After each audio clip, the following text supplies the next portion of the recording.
जानिए चंद्रशेखर आजाद के इस बड़े विश्लेषण में डिलिमिटेशन से लेकर नए संविधान संशोधन। चंद्रशेखर जी। धन्यवाद सभापति जी।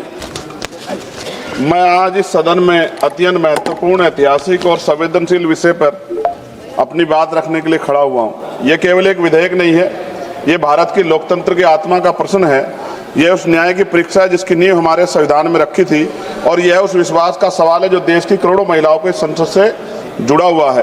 सभापति जी, मैं शुरुआत से स्पष्ट कर देना चाहता हूँ कि हम महिला आरक्षण के पक्ष में हैं और हम इसे महिलाओं का संवैधानिक अधिकार मानते हैं। लोकतंत्र में समर्थन और सवाल दोनों साथ चलते हैं। मेरी तो सरकार से मांग है कि आधी आबादी 50% है, 33% की उनको बढ़ा के 51% कर देना चाहिए। जब बराबरी महिलाओं को तो सदियों से नहीं मिला, जो वो बढ़ के मिलना चाहिए। सरकार की और हाउस की ये मंशा होनी चाहिए सभापति जी। लेकिन आरक्षण से पहले सुरक्षा के बारे में तो बताना चाहिए कि एनसीआरबी का डेटा क्या कह रहा है। तमाम सरकारों में महिलाओं पर हिंसा हो रही है, इसका जवाब भी सरकारों को देना चाहिए कि जब महिला सुरक्षित नहीं होंगी तो उनके अधिकार की रक्षा कैसे होगी।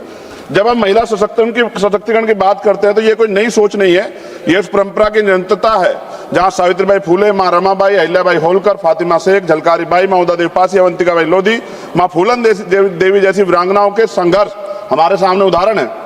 बाबा साहब अम्बेडकर जी ने संविधान बनाते हुए कहा था कि हम एक ऐसे संविधान को बना रहे हैं जहां हर नागरिक को समान अधिकार देगा, चाहे वह पुरुष हो या महिला। हमें याद रखना चाहिए, उन्होंने कहा था कि मैं किसी भी समाज की प्रगति को महिलाओं की प्रगति से मापता हूं।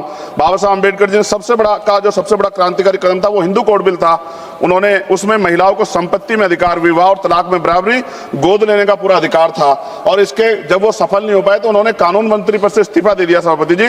महोदय, 73वें 74वें संविधान संशोधन जिसके तहत अनुच्छेद 243D और 243T गाँव में महिलाओं के लिए आरक्षण सुनिश्चित किया गया। आज लाखों महिलाएं पंचायत और नगर पालिकाओं नेतृत्व कर रही है। वो अलग बात है कि बहुत बड़ी संख्या में महिला प्रतिनिधि अपने निर्णय स्वतंत्र रूप से नहीं ले पाती, क्योंकि हमारे समाज ने भी पुरुषों और महिलाओं की बराबरी को स्वीकार नहीं किया। कहीं पिता, कहीं पुत्र, कहीं पति उनके निर्णय लेते हैं। ऐसा बहुत बड़े पैमाने पर देखा गया। भाषण चाहे कुछ भी दिया जाए, लेकिन सत्यता यही है सभापति जी। मान्यवर काशीराम साहब कहा करते, जिसकी इतनी संख्या बारी उसकी इतनी हिस्सेदारी। इन्हीं विचारों की कसौटी पर अगर वर्तमान महिला आरक्षण कानून को परखा जाए तो स्पष्ट हो जाता है कि 33% आरक्षण आधी आबादी के साथ पूर्ण न्याय नहीं करता। और यदि 33% आरक्षण दे भी दिया तो सबसे बड़ा प्रश्न यह उठता है कि SC, ST और OBC और मुस्लिम वर्ग की महिलाओं को वास्तविक प्रतिनिधित्व कैसे मिलेगा, क्योंकि वर्तमान व्यवस्था में कोटे के अंदर कोटे कोई प्रावधान नहीं है। इसका सीधा अर्थ यह है कि आरक्षण उन वर्गों तक सीमित रह सकता है जिनके पास पहले से ही सामाजिक, आर्थिक और राजनीतिक संसाधनों तक पहुंच है। ऐसे में दलित, आदिवासी, पिछड़े और मुस्लिम वर्ग की महिलाओं को जो सबसे अधिक वंचित है वो हाशिए पर रह जाएंगी, फिर से प्रतिनिधित्व से बाहर रह जाएंगी। ये न केवल महिलाओं के अधिकारों के साथ अन्याय है बल्कि सामाजिक न्याय की अवधारणा के भी खिलाफ है। आज जरूरत है केवल आरक्षण देने की नहीं बल्कि न्यायपूर्ण और समावेशी आरक्षण सुनिश्चित करने की है। आप तो कोटे में उपवर्गीकरण यानी कि कोटे के अंदर कोटे की बात करने वाले हैं, तो महिला आरक्षण में इसे लागू करने के पीछे आप लोग क्यों रह गए? क्योंकि जब तक सबसे वंचित महिलाओं को उनका हक नहीं मिलेगा तब तक कोई भी आरक्षण अधूरा ही रहेगा। ये लड़ाई केवल आरक्षण की नहीं, ये लड़ाई बराबरी, सम्मान और असली लोकतंत्र की है। सभापति जी, मैं इस सदन के माध्यम से हो रही चर्चा के बीच एक मूलभूत प्रश्न उठाना चाहता हूं। सामाजिक न्याय की वास्तविक स्थापना कैसे होगी? हम सब जानते हैं कि बाबा साहब अम्बेडकर ने दलितों और वंचितों समाज के राजनीतिक सशक्तिकरण के लिए पृथक निर्वाचन की मांग की थी। उसका स्पष्ट मत था कि जब तक दलित समाज में को अपने प्रतिनिधि स्वयं चुनने का अधिकार नहीं मिलेगा तब तक उनका वास्तविक सशक्तिकरण संभव नहीं है। लेकिन परिस्थितिवश पूना पैक्ट के कारण ये मांग अधूरी रह गई, क्योंकि गांधी जी अनशन पर बैठ गए थे। मैं इतिहास को नहीं दोहराना चाहता, लेकिन उस समझौते ने दलितों को आरक्षण तो दिया लेकिन स्वतंत्र राजनीतिक आवाज छीन ली। माननीय सभापति जी, बहुजन आंदोलन के महानेता काशीराम जी ने अपनी प्रसिद्ध पुस्तक चमचा युग में भी इस व्यवस्था की सीमाओं को उजागर किया है कि कैसे वर्तमान राजनीतिक ढांचे में दलित प्रतिनिधि अक्सर स्वतंत्र नहीं रह पाते, अपने समाज से ज्यादा अपनी पार्टी के प्रति समर्पित हो जाते हैं। यही हाल पिछड़े वर्ग के नेताओं का भी है। अगर आप सही मायने में दलितों को, महिलाओं को, पिछड़े वर्ग को आरक्षण देना चाहते हैं, लाभ देना चाहते हैं, अगर आप वास्तव में उन्हें संसद में सतत रूप से लाना चाहते हैं तो वक्त आ गया कि उनके लिए पृथक निर्वाचन की व्यवस्था की जाए, क्योंकि बिना स्वतंत्र राजनीतिक प्रतिनिधित्व के आरक्षण केवल एक संख्या बनकर रह जाएगा, सशक्तिकरण नहीं बन पाएगा। अगर हम सच में सामाजिक न्याय चाहते हैं तो हमें आधे अधूरे समाधान नहीं बल्कि साहसिक और मूलभूत निर्णय लेने होंगे।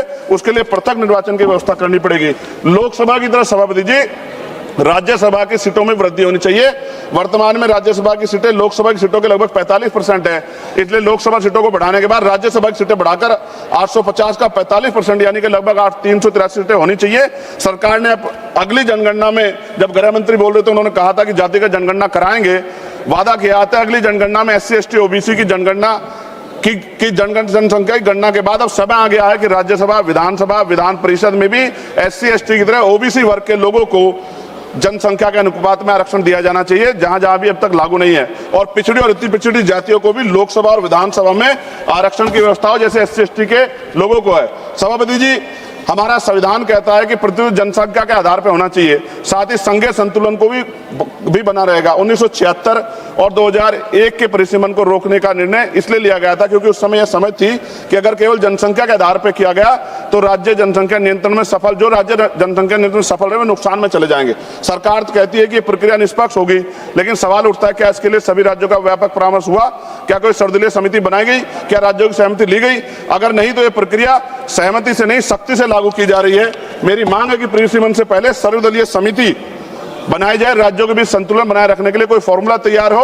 और मेरी मांग है कि राज्य पुनर्गठन के प्रस्ताव है सरकारों के पास, ये परिसीमन से पहले राज्य पुनर्गठन के बारे में सोचा जाए, क्योंकि इतने बड़े बड़े प्रदेशों में उनका भला नहीं हो सकता है। इसलिए बेहतर प्रदेश बनाने के लिए हमें पुनर्गठन के बारे में सोचना चाहिए। सभापति महोदय, महिला आरक्षण कोई राजनीतिक कार्यक्रम नहीं है, महिलाओं का अधिकार है, इसे वोट बैंक की राजनीति से ऊपर उठकर देखना चाहिए। और अखिलेश जी, सभापति जी खत्म करते हुए, अखिलेश जी यहाँ बैठे हुए हैं, मैं उनसे भी आग्रह करूंगा, राजनीति में one vote one man one vote one value के सिद्धांत पे लोकतंत्र टिका हुआ है। आप देखिए कि दिल्ली की आबादी क्या है और उनको मिल क्या रहा है। हम साउथ के प्रदेशों की चिंता करते हैं, लेकिन क्या ये जो हमारा प्रदेश है, उत्तर भारत है, क्या इधर नहीं देखना चाहिए? अगर हम लोग करीब से देखेंगे अखिलेश जी, तो 2011 की जनगणना के अनुसार ये समझिए कि उत्तर प्रदेश की आबादी 20 करोड़ थी उस समय, और 20 करोड़ का मतलब हमें आज 140 सीटें मिलनी चाहिए।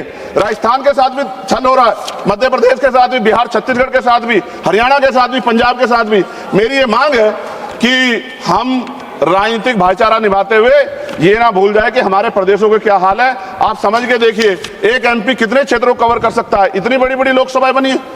तो ये आज आवश्यकता है कि हम उत्तर का भी ध्यान रखें, हम लोग नॉर्थ का भी ध्यान रखें, और ऐसा कॉमन मिनिमम प्रोग्राम बनाए जिसमें उत्तर प्रदेश का जो 20 सीटों का नुकसान हो रहा है, अगर ये लागू हो जाएगा तो भी वो 20 सीटों का नुकसान की भरपाई कैसे होगी, इसके बारे में ध्यान रखते हुए, और पिछड़े वर्ग की महिलाओं को, मुस्लिम वर्ग की महिलाओं को, और पिछड़े और अति पिछड़े समाज को लोकसभा और विधानसभा में भी आरक्षण की व्यवस्था करानी चाहिए। ऐसी मेरी मांग है। बहुत बहुत धन्यवाद। जय भीम, जय भारत, जय संविधान। बाबा साहब अम्बेडकर जिंदाबाद। मान्यवर काशीराम साहब अमर रहे। In breaking news, RKB presents your global report.